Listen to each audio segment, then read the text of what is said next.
Hello friends, welcome to our channel.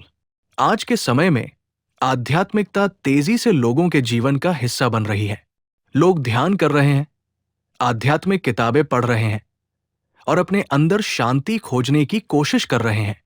ये एक अच्छी बात है, लेकिन हर अच्छी चीज की तरह आध्यात्म का भी एक संतुलन होता है।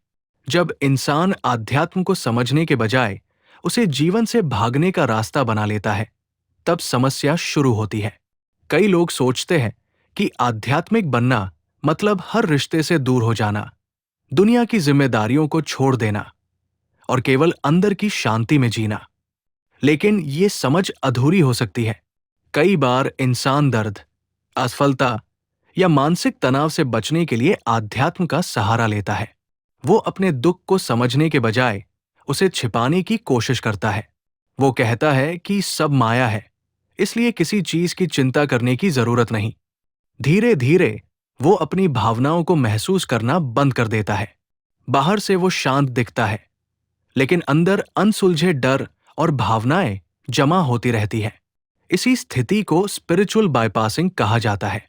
इसका मतलब है आध्यात्म का इस्तेमाल करके असली समस्याओं से बचना। इंसान ध्यान तो करता है, लेकिन अपने भीतर के दर्द का सामना नहीं करता।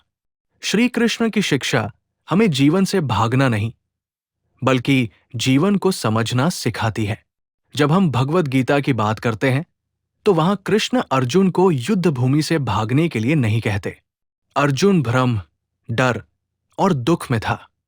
वो सब छोड़कर दूर जाना चाहता था। लेकिन कृष्ण ने उसे समझाया कि जीवन की चुनौतियों से भागना समाधान नहीं है। उन्होंने कहा कि सच्चा ज्ञान वही है जो इंसान को जिम्मेदारी निभाने की ताकत दे। आध्यात्म का उद्देश्य दुनिया छोड़ना नहीं, बल्कि दुनिया के बीच संतुलन के साथ जीना है। कई लोग आध्यात्मिक बनने के बाद ये सोचने लगते हैं कि भावनाएं कमजोरी है। वे गुस्सा, दुख या डर को स्वीकार नहीं करते। वे हमेशा खुद को सकारात्मक दिखाने की कोशिश करते हैं। लेकिन इंसान होना मतलब भावनाएं महसूस करना। अगर कोई अपने दुख को दबाता रहेगा, तो वो भीतर से टूटने लगेगा। कृष्ण की शिक्षा ये नहीं कहती कि भावनाओं को खत्म कर दो, बल्कि वो कहती है कि भावनाओं को समझो, लेकिन उनके गुलाम मत बनो। यही संतुलन असली आध्यात्मिकता है। बहुत ज्यादा आध्यात्मिक होने का एक और असर ये होता है कि इंसान वास्तविक दुनिया से दूरी बनाने लगता है। वो काम, रिश्ते और जिम्मेदारियों को कम महत्व देने लगता है। उसे लगता है कि ये सब भौतिक दुनिया का हिस्सा है और इसका कोई अर्थ नहीं। लेकिन जीवन केवल ध्यान और शांति तक सीमित नहीं है। परिवार, दोस्त, काम और संघर्ष भी जीवन का हिस्सा है। अगर इंसान इन चीजों से दूर भागेगा, तो वो धीरे धीरे अकेलेपन और भ्रम में फंस सकता है। कृष्ण की सबसे गहरी सीखों में से एक है कर्मयोग। इसका अर्थ है अपने कर्तव्य को निभाना, लेकिन परिणाम से जुड़कर नहीं। इसका मतलब ये नहीं कि दुनिया छोड़ दी जाए। इसका अर्थ है दुनिया के बीच रहकर संतुलन के साथ जीवन जीना। जब इंसान केवल आध्यात्म में खो जाता है, तो वो जीवन की वास्तविकता को भूल सकता है। लेकिन जब वो आध्यात्म और जिम्मेदारी दोनों को साथ लेकर चलता है, तब उसका जीवन स्थिर होता है।